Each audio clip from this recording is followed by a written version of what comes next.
Nature is made possible by the Corporation for Public Broadcasting and by annual financial support from viewers like you. Siemens, a whole new world of ideas in electronics and electrical engineering. Siemens, precision thinking. And by Canon, quality and innovation for the way we work and live. Canon. And by the gas industry, helping provide cleaner air with clean gas energy. This is Heron Island, off the Queensland coast of Australia. Hi, I'm George Page for Nature, and here we are literally on the Tropic of Capricorn. But more importantly, this tiny island is at the southern end of Australia's Great Barrier Reef, a living system so large that it's actually visible from outer space. From this point, it stretches 1,200 miles north to the Gulf of Papua. And although it's been cursed by mariners from Captain Cook on, it's one of the great wonders of the natural world. It supports an explosion of marine life. And believe me, it's a paradise for snorkelers and scuba divers.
The wild seas that lash Australia's southern coast are driven by the roaring 40s, the mighty winds that race all the way around the globe at these latitudes.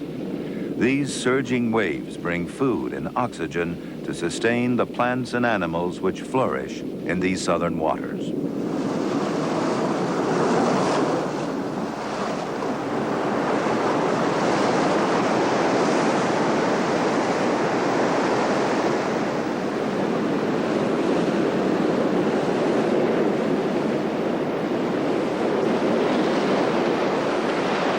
The force of the wind and sea shapes the nature of Australia's marine life and carves the wild splendor of the continent's southern edge. That force is generated a long way to the south, 1,200 miles away in the Antarctic.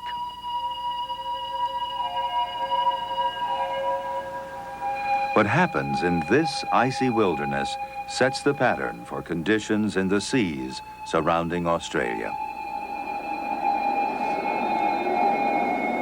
The cold air sliding down the high Antarctic plateau primes the great engine which runs all the weather and current systems of the southern hemisphere.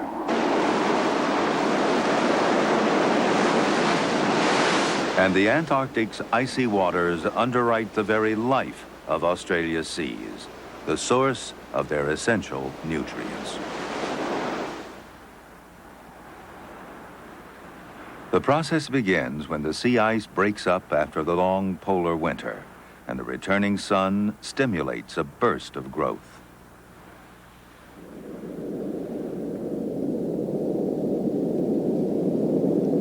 The warming surface waters expand and move offshore, replaced by cold waters welling up from the deep.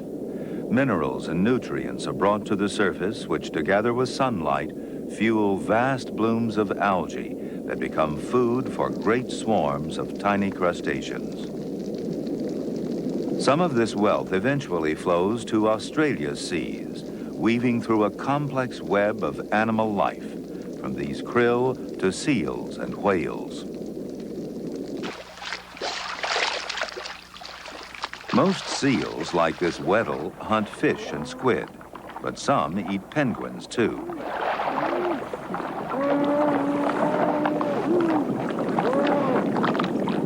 Surviving here requires a great deal of energy. These penguins must catch enough fish and krill to keep their chicks growing strong in the short summer.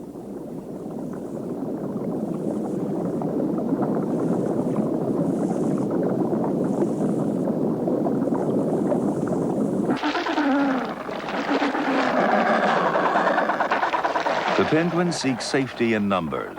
They leave and enter the water together because leopard seals lurk nearby, waiting to snatch a lone or unwary bird.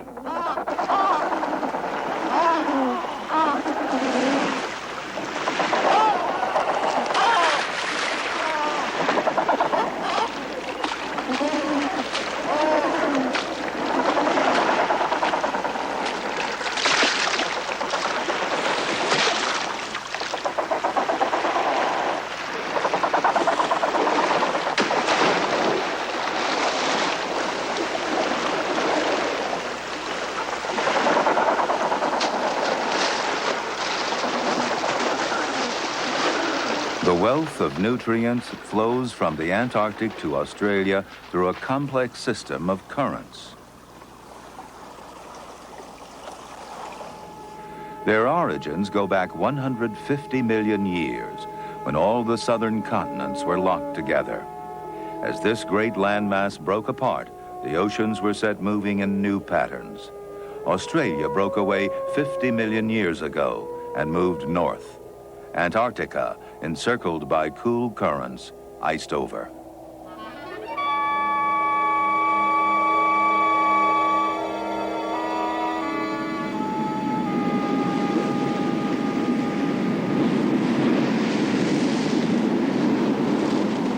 Where the circumpolar current meets the warmer temperate oceans, there's rich feeding for many seabirds before the cold water sinks, taking its cargo of nutrients with it.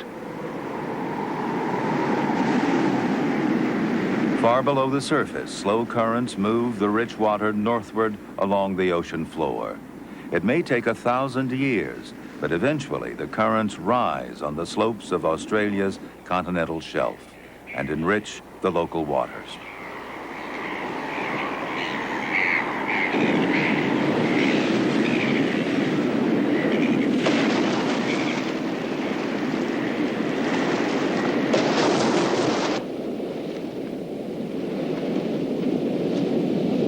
The nutrients ferried in all the way from the Antarctic support great forests of kelp and a marvelous diversity of marine life.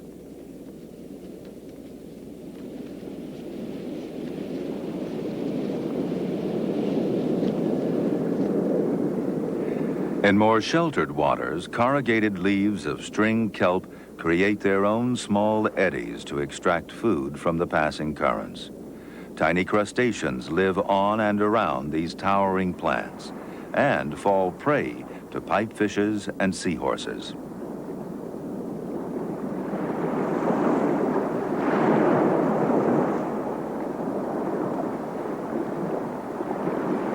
Its markings blend in beautifully with the foliage, but in another member of the family, camouflage has reached perfection.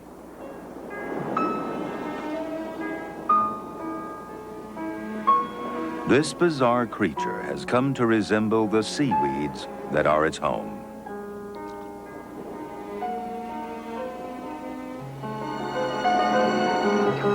The disguise protects the leafy sea dragon from its enemies, and it's also useful for stalking its own prey of small shrimps.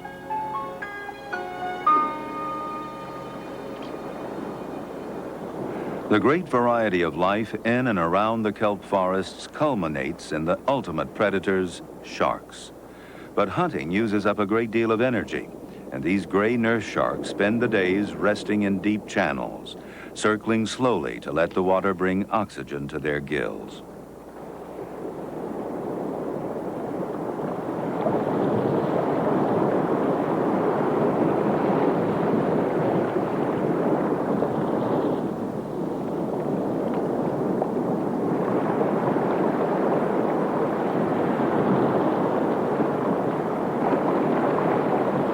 Channels teem with other fish. They're safe for now, but come nightfall, the gray nurses will go on patrol. Fish have many ways to evade the snapping jaws. These leather jackets have poisonous spines, which they erect in the face of danger. Reproduction represents a special challenge in these turbulent waters, where unprotected eggs are scattered far and wide. Many animals solve the problem by guarding their eggs till the young inside are well developed.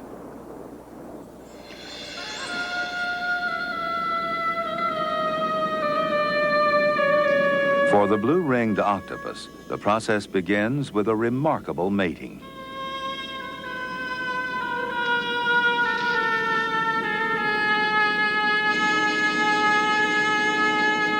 Though among the most venomous of sea creatures, they pose no threat to each other. After a brief chase, she submits to the probe of an arm modified into the male's sexual organ.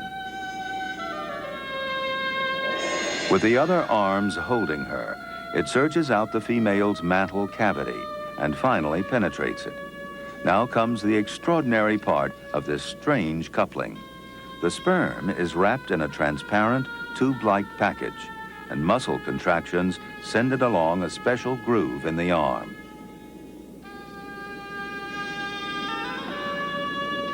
The pressure of seawater forces the sperm out of the packet into the female egg chamber. After the eggs form, she keeps them within her body's embrace until they hatch into well-developed young.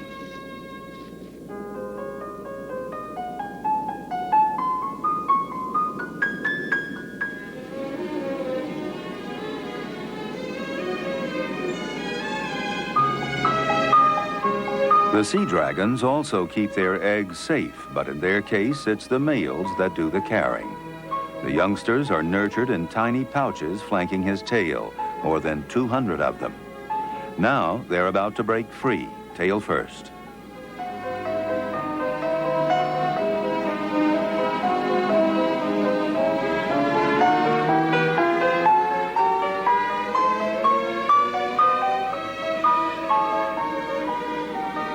They soon grow large enough to escape the legions of predators that eat small things and are able to swim and fend for themselves.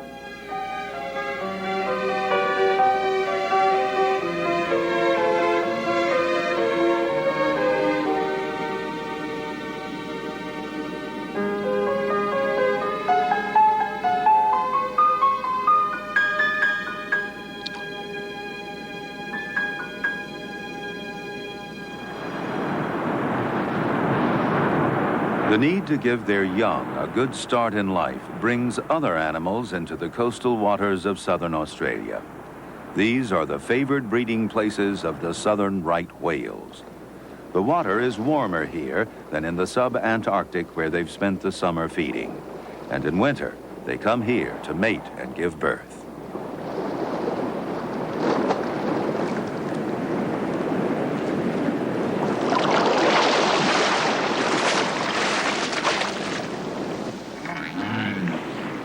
When the whales arrive, they're well fed and ready for courting. And this young bull is on the trail of a likely mate. Much time and energy goes into breeding, and the rituals of courtship and competition often explode into boisterous displays.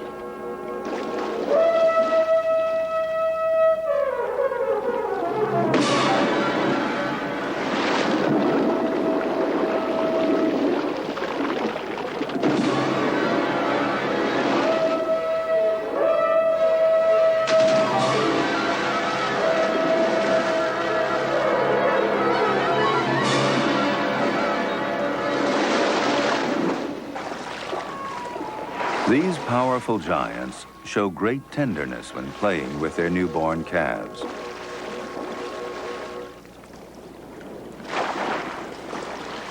The close bond between mother and calf is essential to its survival. She provides both food and protection for the first 2 years of its life.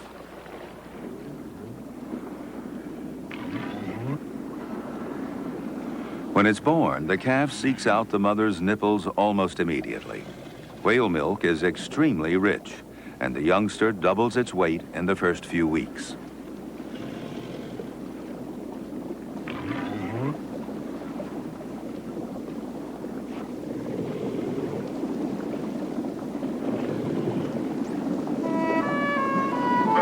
The calf must grow big and strong quickly, because by the end of winter, it has to follow its mother on the long journey back to the polar seas.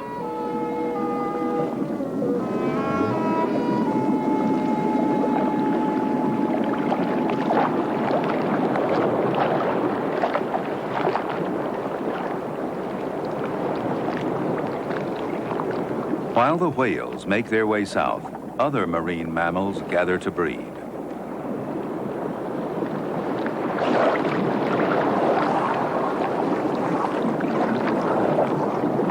The Australian fur seals come to a few favored places, and their concentrations attract the ocean's fiercest predator, the great white shark.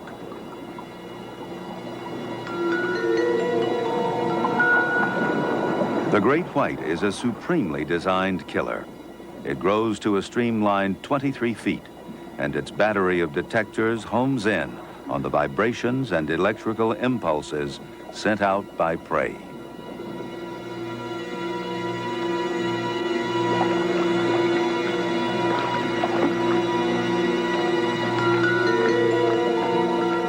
It relies on speed and surprise, for once the shark's been spotted, a swift and agile seal has no trouble evading the mighty jaws.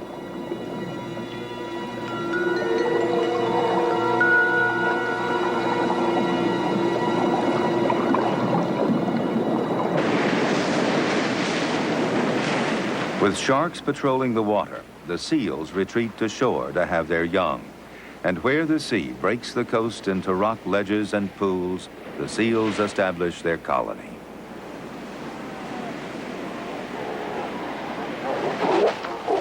The bulls compete for prime sites. The key to breeding success is a territory where cows pass by most frequently.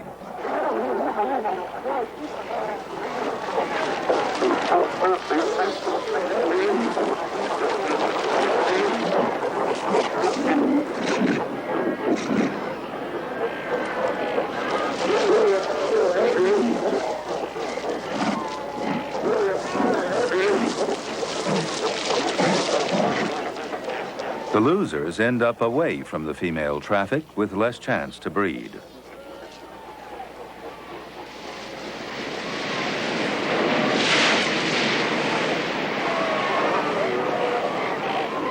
About 5,000 animals jostle for space, and the colony grows day by day, for the cows are now giving birth to the pups conceived the year before. This is a difficult birth, the pups emerging flippers first.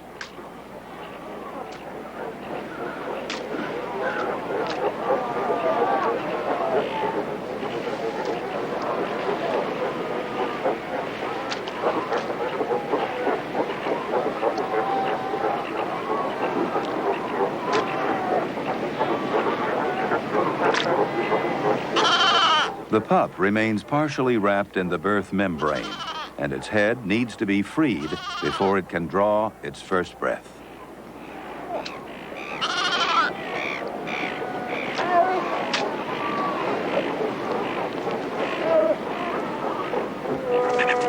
While silver gulls squabble over the afterbirth, the cow is intent on her newborn's first attempts at suckling. After a few days, she'll mate again and leave her young for short periods while she goes back to the sea to feed.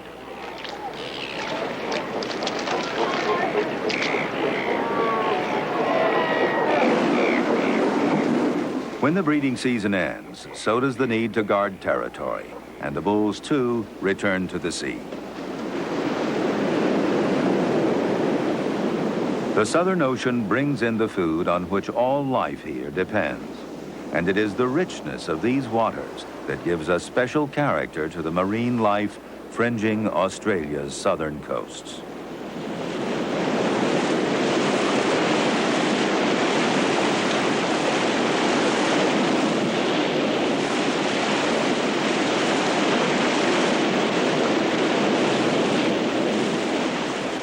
Ironically, the warmer waters to Australia's north provide far fewer nutrients, and that's given rise to a very different marine world.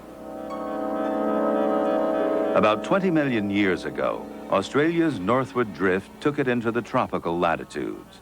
As the continent thrust its way toward the equator, islands rose, diverting some of the equatorial currents along the eastern coast of Australia.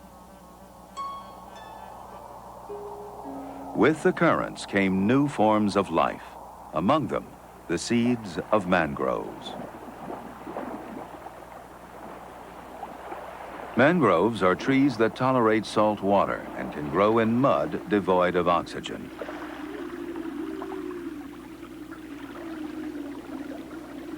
But they do need oxygen, and so they raise their roots from the mud to expose them to the air at low tide.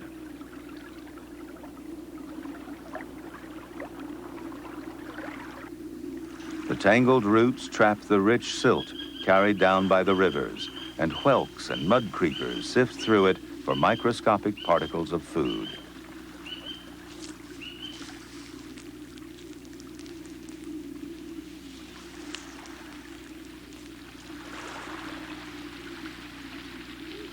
While the tide is out, armies of soldier crabs march across the flats. Unlike other crabs, which scuttle sideways, soldiers move forward, scooping up silt to filter through their mouth parts.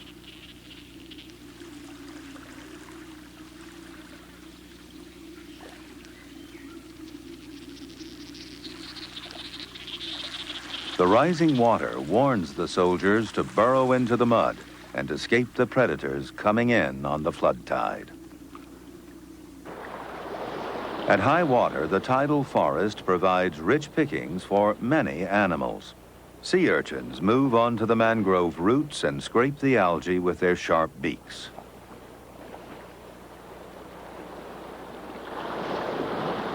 The Cassiopeia jellyfish has algae actually growing within its tissue. It lives upside down to expose them to the sunlight, enabling them to produce energy.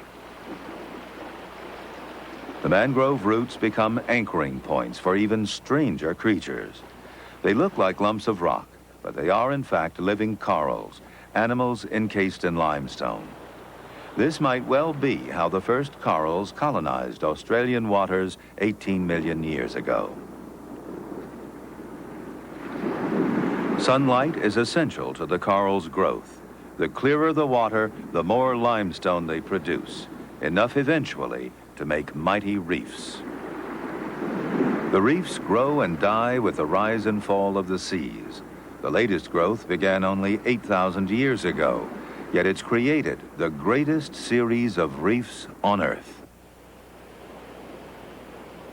The Great Barrier Reef, stretching for more than 1,200 miles along the coast of northeastern Australia. It's the power of the sun that enables this enormous living structure to flourish in waters that are almost nutritional deserts. The whole system is designed to make the most of what little the sea does provide. It begins with the reef's outer edge, shaped to absorb the power of the waves and to channel the water's few precious nutrients.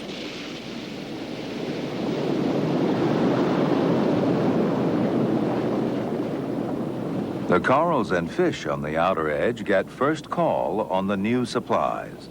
And this is where there's the strongest growth, the most diversity, and the fiercest turbulence.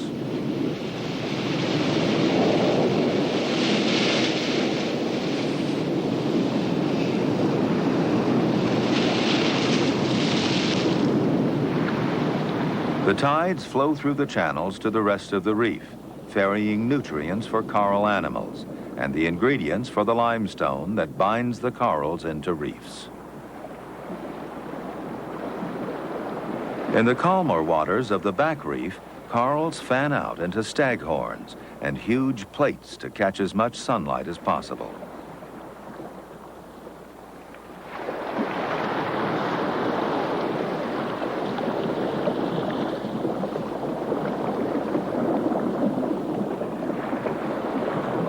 More than 2,000 kinds of fish live here, and the reefs harbor myriads of other creatures, and just as many ways of finding food.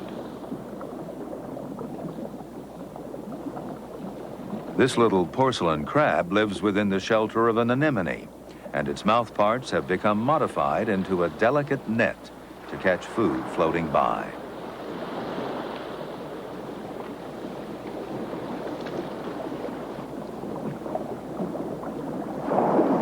Nearby, another crab crops the seaweeds growing on its shell. Seaweeds and algae are the reef's primary producers.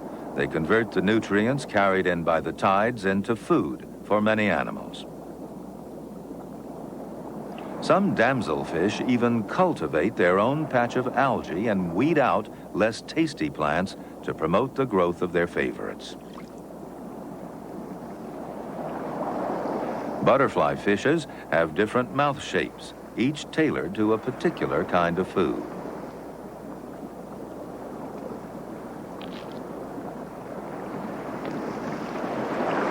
Some have flattened mouths to pinch off the fleshy tips of these rounded types of coral, while long snouts can probe into crevices for tiny crustaceans.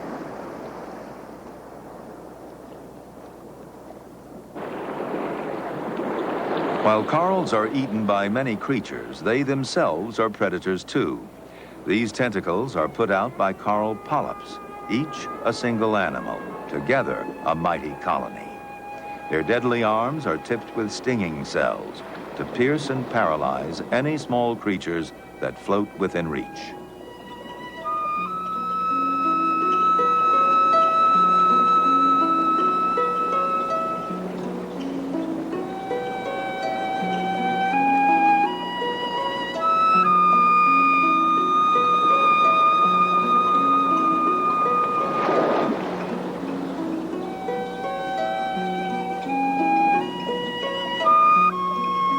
Once stung, there's no escape, and the tentacles pass the victim to the polyp's mouth.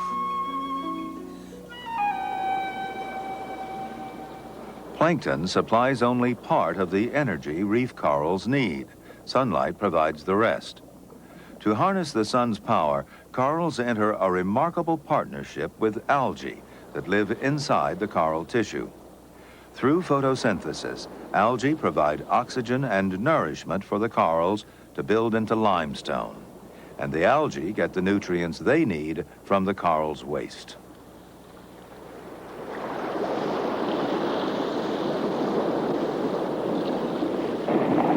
The more sun they get, the faster corals grow. But too much sun can be fatal. Very low tides leave some reef tops exposed, and the corals that live here have a kind of suntan lotion in their tissues to screen out the deadly ultraviolet rays.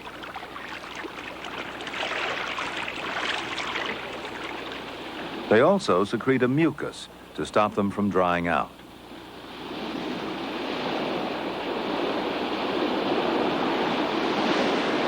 When the tide returns, the mucus is washed away and becomes part of the food supplies ferried by the currents.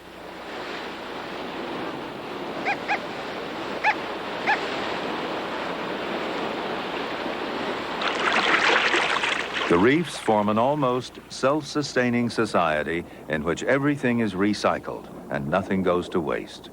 It's crowded with life, yet it's a dangerous world where the need for protection has produced defenses of every sort.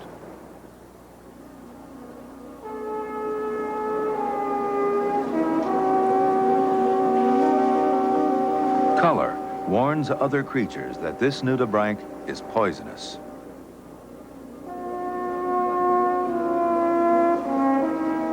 Another nudibranch sports a coat of vivid leaves, loaded with evil-tasting glands. Sophisticated camouflage of color and shape blends the lionfish into the coral rock. And elaborate strategies have been devised to ensure the survival of young.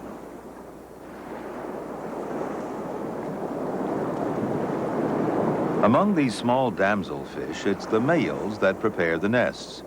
This one's leading a potential mate down to the place he's made ready. She lays down strings of transparent eggs. He follows with his sperm to cover them, and in the days that follow, he'll protect them from the reef's many hungry mouths.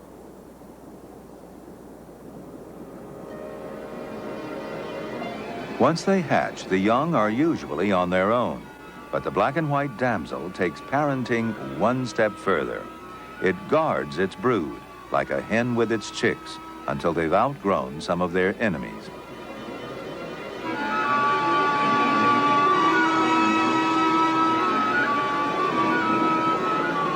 But eggs are eagerly sought after, and there are as many ways to protect them as there are fish on the reef. The stinging tentacles of the anemone give clownfish ready-made protection. These fish spend their lives in the arms of a single anemone. Males and females work together to prepare the nest site.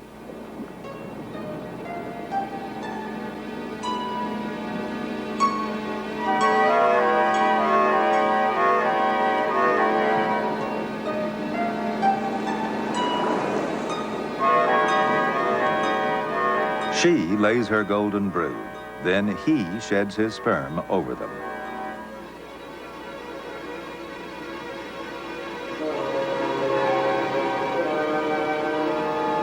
After an hour or so, the female makes her last pass, and 400 eggs are waiting to hatch.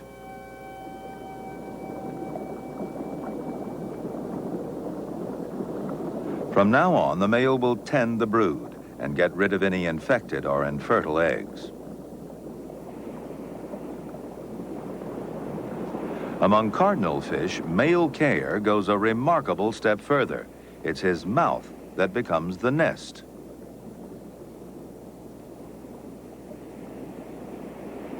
The pair swim side by side. Then suddenly, she releases her eggs in a sticky ball. For a moment, it hangs while his sperm covers them.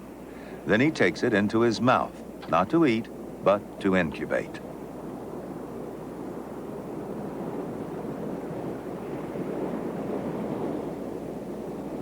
Occasionally, he half spits the eggs out, but only so that the water can supply fresh oxygen. There are obvious drawbacks to a mouthful of eggs, and pipefish have come up with another solution. Their mating dance is the prelude to a male pregnancy that's even more astonishing.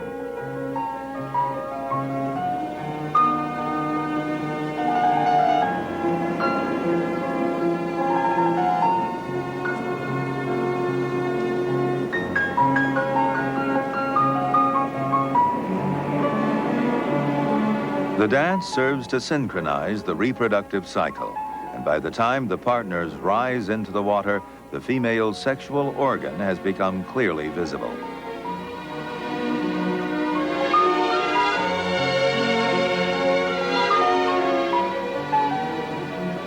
Finally, with a motion so swift it almost defeats the eye, she sweeps a sheet of eggs into the pouch on the male's belly.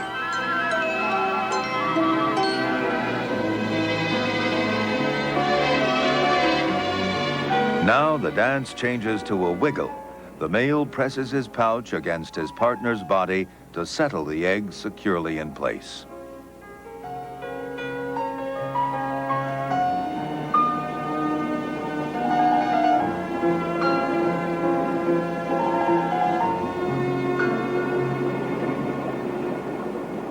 Out on the sandy flats, a more robust ritual. Male triggerfish put their breeding effort into building large nests and keeping rivals away.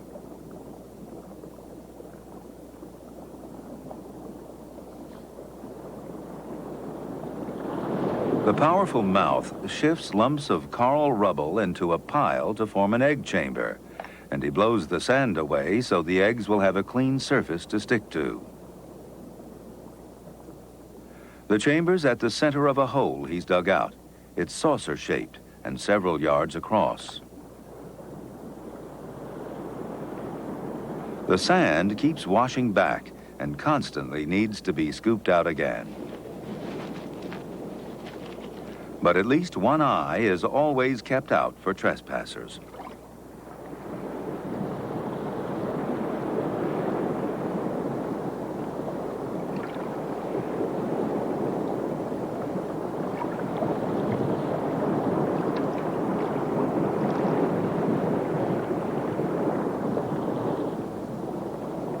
Small fish may eat the eggs, but it's the appearance of a rival male that provokes the most aggressive response. It's now the entire nesting domain that's at stake.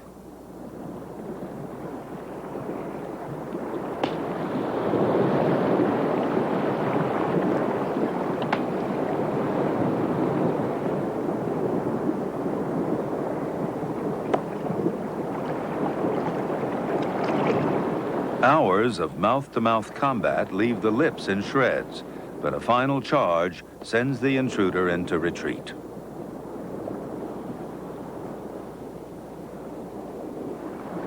When the moon is in the first quarter, females arrive high above the breeding colony, and each male tries to lure as many as he can to inspect his nest.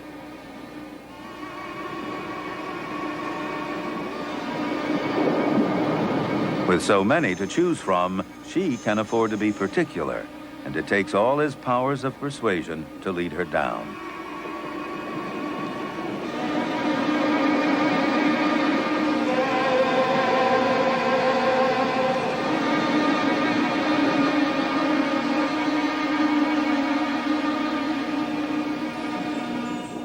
Courtship begins at dusk. If all goes well, she'll lay her eggs in his nest at dawn.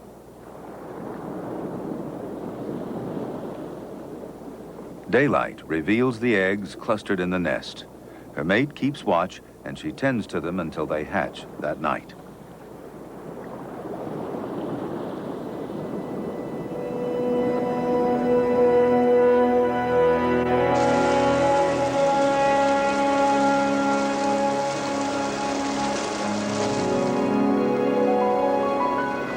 The life of the reef is ruled by the sun and tides.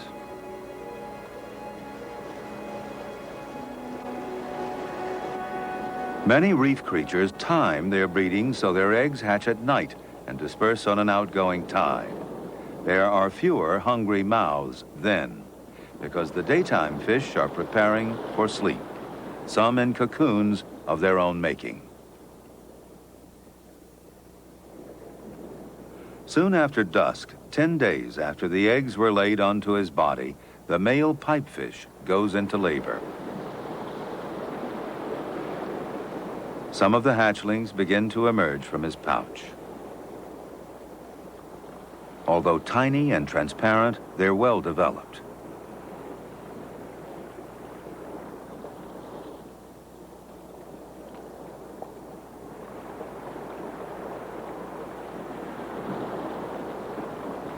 With a vigorous shake, he releases the rest of his brood.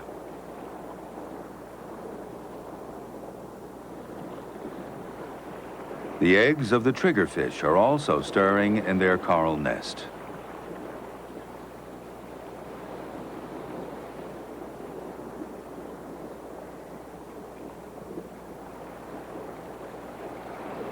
Moments later, the hatchlings burst free, all together, so their numbers will overwhelm any predators.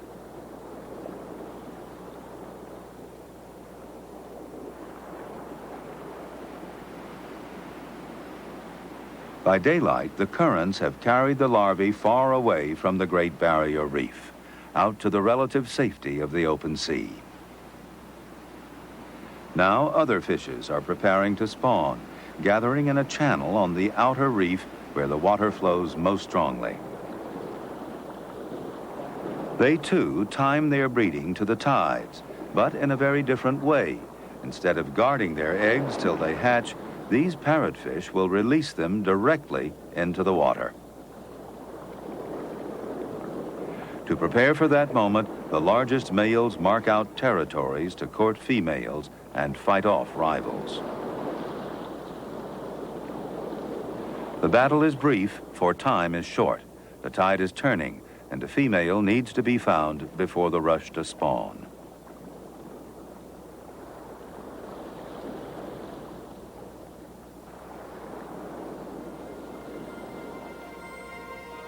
As the spawning pairs rise high up into the current, smaller males, unable to hold their own territories, rush in to join them. In unison, they eject the eggs and sperm, like puffs of white smoke, to mingle and fertilize in the open water. Schools of fusiliers dart in to feast on the spawn before it disperses. But there's so much that many of the eggs escape on the tide.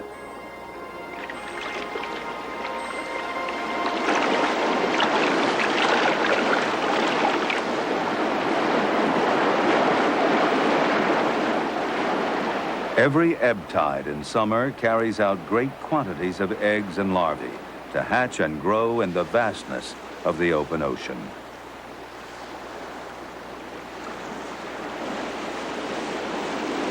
Sheer numbers are the key to success, for even away from the reef, there's risk.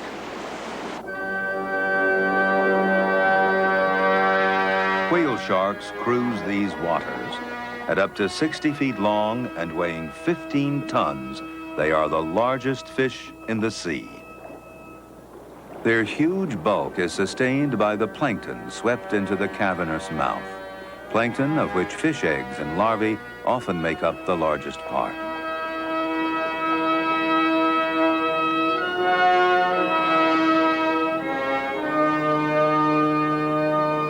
The manta ray, another specialized plankton feeder. Its head has evolved into a twin scoop. Despite their vast appetite, it's not these giants that pose the greatest threat to the young fish, but the risk of starvation, because the open ocean is like a desert and has little food for growing young fish. Occasionally, the currents come to the aid of some fry, and they find shelter and food within the fronds of jellyfish.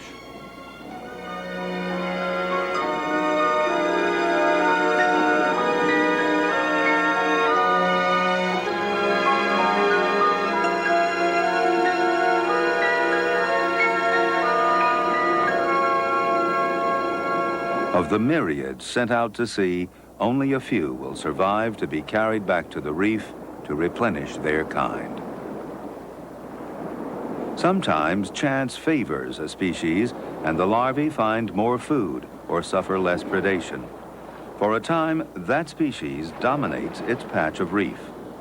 The assortment of fishes is an ever-changing kaleidoscope. Some fish increase their chances by having their young look like something else. This juvenile resembles a distasteful flatworm, nothing like the tasty batfish it will be when it grows up.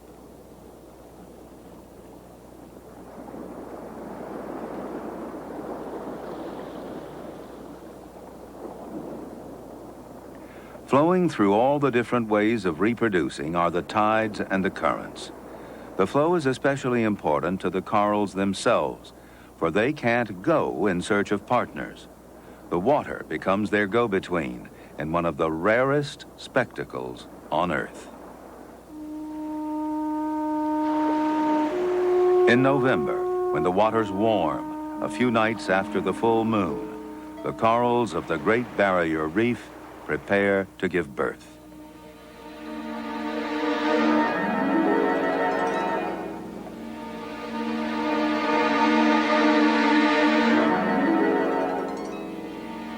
Up and down the length of the Great Reef, eggs and sperm wrapped together in tiny bundles are pushed out through billions of coral mouths.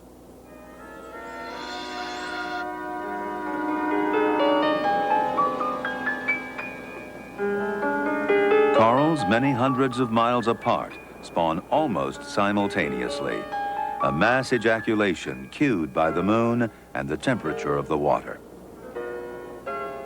Nearly every kind of coral joins in. Most have the female and male cells wrapped together. Some polyps are single-sex and release clouds of either sperm or eggs.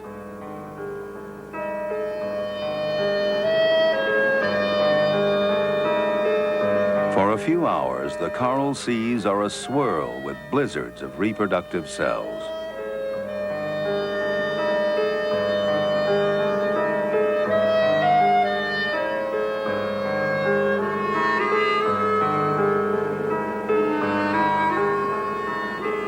Long, worm-like shapes snake through the clouds to join in the synchronized frenzy to spawn. They are strings of eggs and sperm from the palolo worm that peel off to join the throng.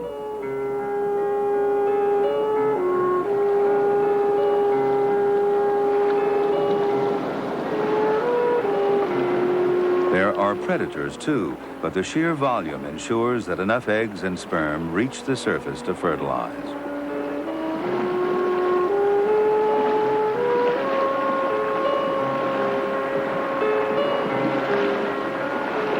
The packages break up once they're near the surface, and the sperms are set free to seek out and fertilize the eggs.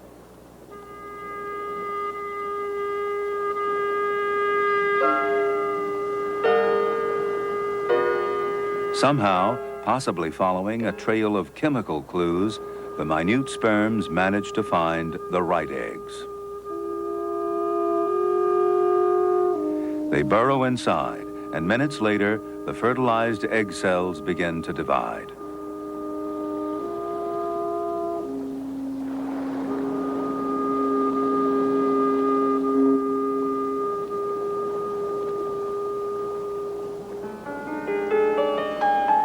Soon, a coral larva takes shape, still only a millimeter or so long. Yet from these tiny beginnings, mighty reefs grow.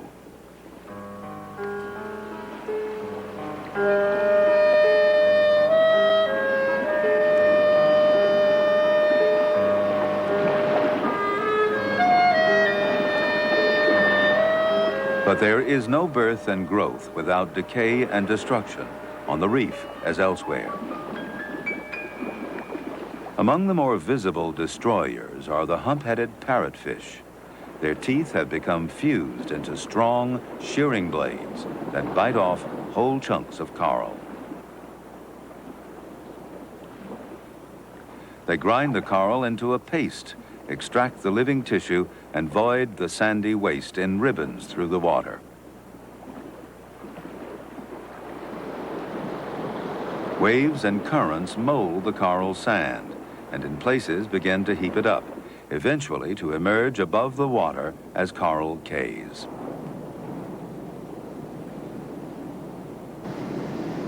Some of the islands become the beachhead for a remarkable invasion from oceans far away. Early in December, giant green turtles approach the islands, massive animals of 1/4 of a ton and a yard across. Most are females, heavy with eggs.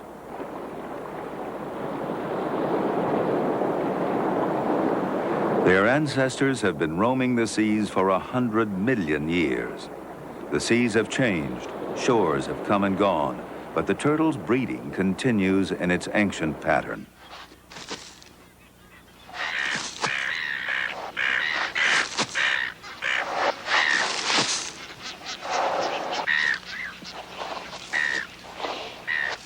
In this summer of peak numbers, 10,000 turtles come ashore here every night, and space is at a premium.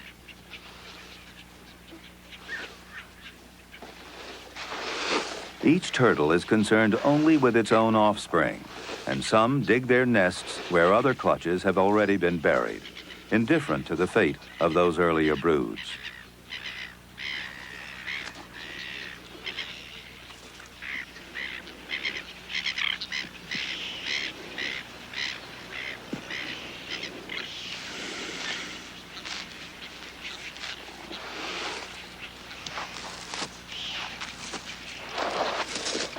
Many eggs are destroyed. The season's early hatchlings are easy prey.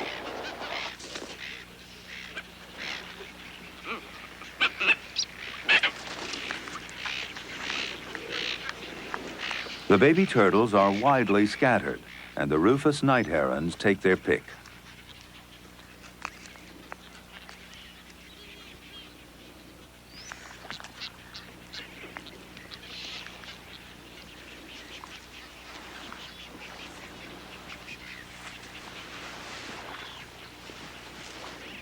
Dawn finds the turtle legions making their slow way back to the sea.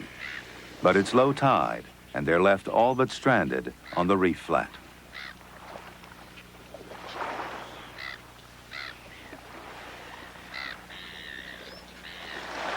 It'll be mid-morning before the returning tide comes to their rescue.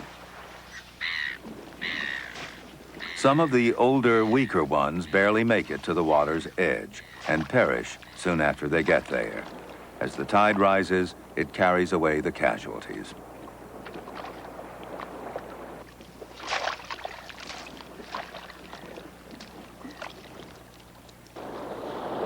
Tiger sharks have been waiting. They seldom attack healthy turtles, but scavenge disabled and dead ones.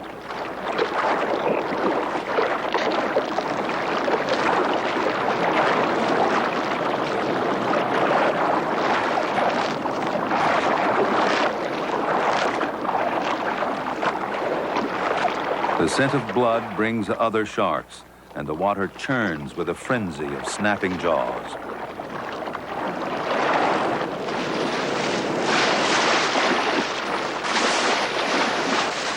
In order to break open the tough shell, the shark twists, bringing his teeth into full play.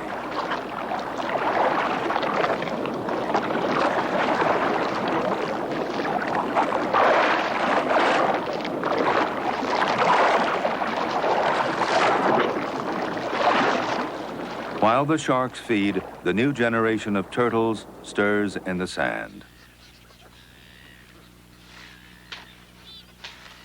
About 6 weeks after the eggs were laid, the hatchlings greet the world.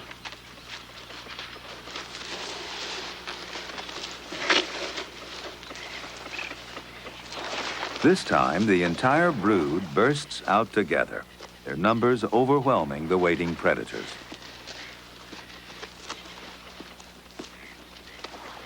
Instinct drives the hatchlings to the sea. Many will make it, for such an abundance of food is too much for the herons.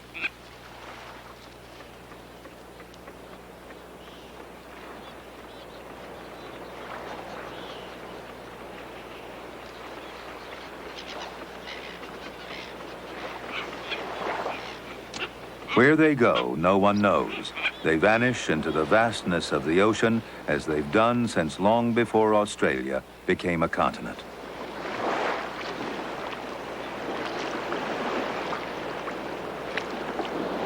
When they reach breeding age in 40 years, some will return, riding the tides and currents that govern all the life of the sea and ultimately that of the plants and animals on the island continent itself.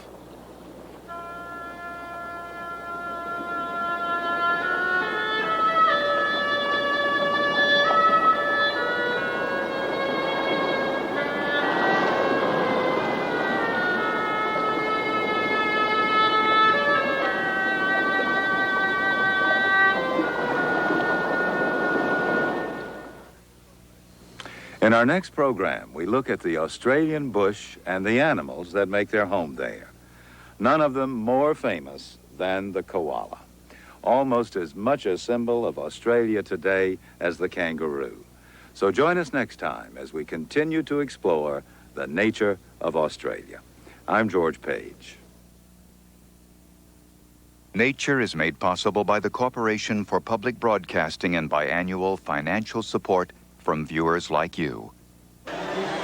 Siemens, a whole new world of ideas in electronics and electrical engineering. Siemens, precision thinking. And by Canon, quality and innovation for the way we work and live. Canon. And by the gas industry, helping provide cleaner air with clean gas energy.